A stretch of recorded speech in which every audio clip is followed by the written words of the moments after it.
Welcome back to the deep dive. That phenomenon is exactly what we're focusing on today. It's this silent problem among so many diligent learners. They have all this intellectual knowledge, but without the physical application. They know the rules, but their mouth, their tongue, they haven't built the muscle memory, that automaticity you need to speak naturally under pressure. That freezing moment, Yeah.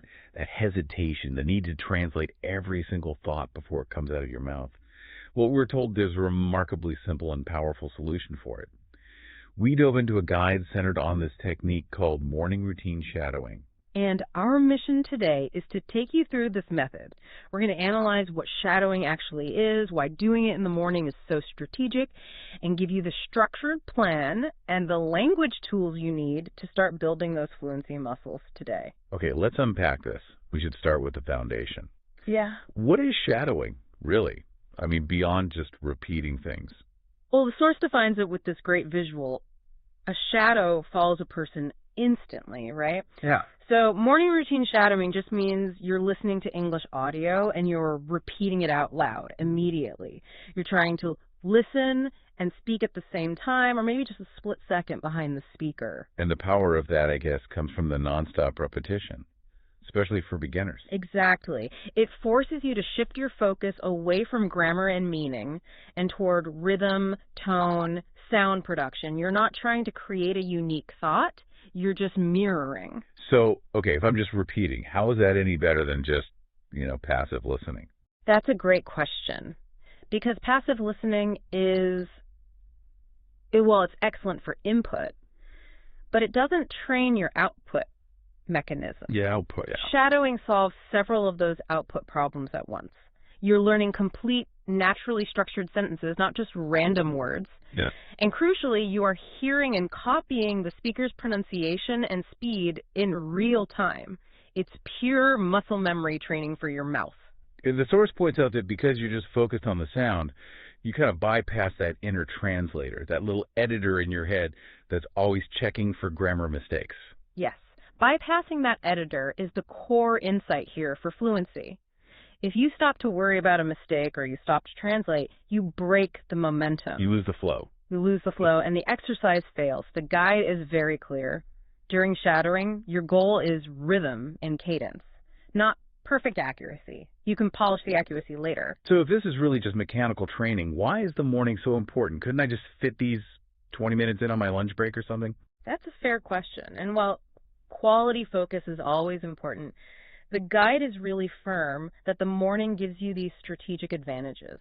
They're linked to both physiology and behavior. Okay. Physiologically, right after you wake up, your mind is fresh. It's more relaxed, more open to absorbing new sounds and patterns. And behaviorally, I'd imagine there are just fewer interruptions. You haven't started your workday yet. Precisely. Fewer phone calls, fewer emails, less noise competing for your focus. But the biggest benefit is probably connecting this new habit, the shadowing, to an existing one.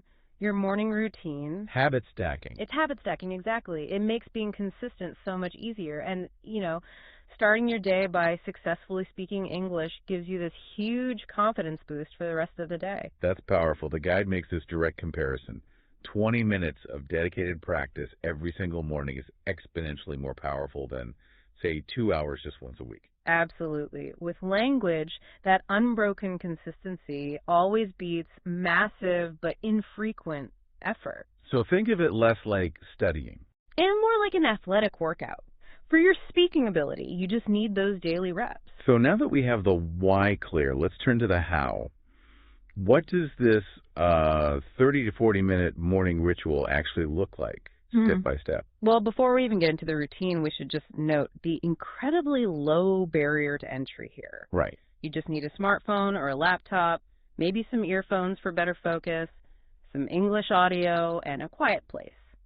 That's it. No expensive courses needed. Okay, so the first phase is all preparation. This isn't just waking up. It's about setting the stage mentally. Yes. The first 5 minutes are what the guide calls the mental prep phase. Wake up, wash your face, drink some water, sit somewhere comfortable. But there's a really critical rule here, isn't there? A very critical rule. Do not check social media. Don't look at email. Don't look at the news. The goal is to keep your mind calm and receptive, not immediately fill it with stress and notifications. Okay, so after that calm state, you move into a physical warm-up, another 5 minutes. And this is something learners almost always ignore. They think language is purely mental. It's not. Speaking uses muscles. So you have to warm up your mouth, your jaw, your tongue. And the guide has these really simple, specific actions, like saying the vowels slowly and loudly, A-E-I-O-U. Right, or practicing combinations like ba, be, ba, ba, bo, and then finishing with a few simple positive sentences. Today is a good day. I am learning English. You're literally stretching your face. You are. You're preparing your voice for the main event. Okay, so now for the audio itself. This leads to the audio selection rule. And for beginners, this is non-negotiable. You have to choose easy English audio. Simple daily conversation videos, slow English podcasts, short beginner stories. And you have to avoid fast movies or difficult news reports. Absolutely. Starting too hard just guarantees frustration. It breaks that verbal flow we talked about. So once you have your audio, you start with a listening phase, about 5 minutes. You're not shadowing yet. Not yet. This is just careful listening. You're trying to get the general meaning, focusing on the speaker's pronunciation, the rhythm, the tone. It just preps your brain for what's coming next. And then comes the main practice, the core shadowing session. This is 10 to 15 minutes. This is it. You play the audio, you repeat the words loudly, and you try to copy the speaker's speed, their accent, everything as closely as you can. And this is where that rule of uninterrupted flow is so important. You're not supposed to stop the audio over and over. You have to resist that urge to check a word. Yes. If you miss a word, just keep going. The goal is training your vocal system to keep moving. But what if it's just too hard at first? If simultaneous repeating feels impossible? Well, the guide offers a really valuable adjustment for that. It's called the pause and repeat method. Okay. You just pause the audio after one sentence, you repeat it out loud, and then you move on. But you have to see this as a crutch, not a long-term strategy. The goal is to eventually move away from pausing. Right. And after all that shadowing, the routine finishes with what I call the application phase, about 5 minutes. This is the confidence builder. This is where you speak alone. You try to articulate what you just heard, or maybe you just describe your own morning routine. But using the rhythms and simple sentences you were just practicing, you're moving from mimicking to actually generating language. So you could use that rhythm you just learned to say something like, "Good morning. Today I woke up at 6. I am practicing English. I want to speak fluently." Exactly. You're taking ownership of the language, and that completes the whole 30 to 40-minute ritual. The strength of this whole method, as we've discussed, really depends on that daily repetition of simple but correct English. So we need to know exactly which simple, correct structures the guide says beginners should focus on. Let's get into the beginner's language toolkit. This is where we move beyond just, a simple rule book. We're trying to establish foundational habits that can override interference from your native language. So let's start with sentence structure. Right. English is very rigid. Subject plus verb plus object, SVO. It is. And if your native language is different, this is a crucial habit to build early. So your shadowing practice must be dominated by simple, correct sentences like, I drink coffee, not drink I coffee. It has to become automatic. Precisely. And for daily actions, we rely so heavily on the present simple tense. For routines, for habits, but there's that one little letter that trips up almost every single learner. The wes with he, she, and it. That one tiny sound, it's a huge accuracy challenge. You have to integrate that es from day one. When you're shadowing, listen specifically for she drinks water or he goes to work. Making that automatic is a massive step. We also need the backbone for talking about identity and feelings, which are the to-be verbs I am, you are, he is. Simple, highly functional language. I am happy. He is busy. You hear these thousands of times in simple English conversation. And finally, negatives and questions. Yes, and beginners should keep it simple. Focus on do not, does not, or don't, doesn't, and asking questions with does. Do you practice daily? Does she work here? These are the basic mechanics of a dialogue. And moving past grammar, The source also provides these really targeted vocabulary lists, Yeah. and they're designed to align perfectly with the whole morning routine concept, right? Yes, the focus is immediate applicability.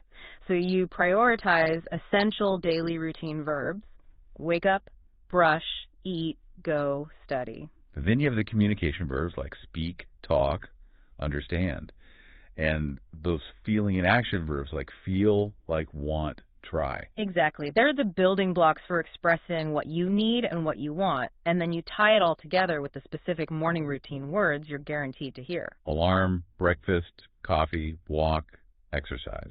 The words you're hearing, shadowing, and then speaking about are all perfectly aligned. It ensures maximum retention. This method sounds so straightforward, but we know learners face these huge psychological hurdles. What are the common pitfalls the guide warns about? The first one, as we mentioned, is choosing English that's too difficult too soon. Starting with a fast movie guarantees failure. It just breaks that momentum you're trying to build. You have to start simple.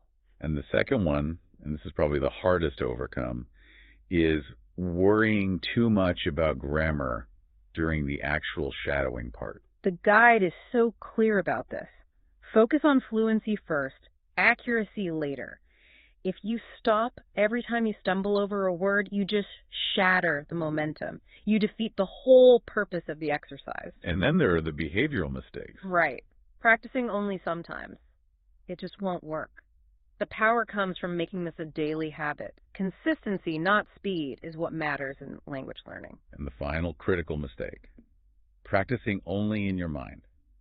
Why is it so important that the sound actually leaves your mouth? Because silent practice is not enough. It doesn't train the physical mechanics, the breath control, the movement of your mouth, the coordination you need for real conversation. You have to force the sound out and train your body. It's a performance, not a reading assignment. That physical training is what leads to real results. So what's the timeline? When can a learner expect to see actual improvement if they stick with this? The timeline in the source is really encouraging. In just 7 days of daily practice, you should feel a genuine increase in confidence, just because you're speaking every single day. That's a huge psychological win right at the start. A huge win. By 30 days, you'll notice much better pronunciation, a smoother flow. Your tongue is starting to cooperate. After about 90 days, you can start to feel truly comfortable in daily conversation. And within 6 months. Within 6 months, you can achieve a really strong, robust speaking ability. It's not instant fluency, of course, but it is reliable, measurable progress. But how do you stay motivated for 6 straight months? That's a long time. You need feedback. And you need to celebrate. Track your progress. A simple way is to record your voice once a week, just a short recording, and listen back. You will actually hear your own improvement, and nothing motivates you better than proof that it's working. So what does this all mean for you, the learner? This deep dive really confirms that morning routine shadowing is a natural, simple, and powerful method. It transforms that passive knowledge into active, usable fluency. Right. You don't need overwhelming grammar knowledge to start. You need daily speaking practice, simple words, and confidence. The goal isn't just about speaking English correctly. It's about dissolving the anxiety that comes with speaking at all. And the golden rules to remember are simple. Speak simple English, prioritize momentum over perfection, and remember that mistakes aren't failures. They are just essential feedback. Don't wait until you think you're perfect to start performing. You start speaking to become better. That simple shift in perspective viewing language as a physical, daily ritual, not just an academic subject, is the engine that will drive your fluency forward. So go set your alarm for 30 minutes earlier tomorrow. You have a date with your new habit.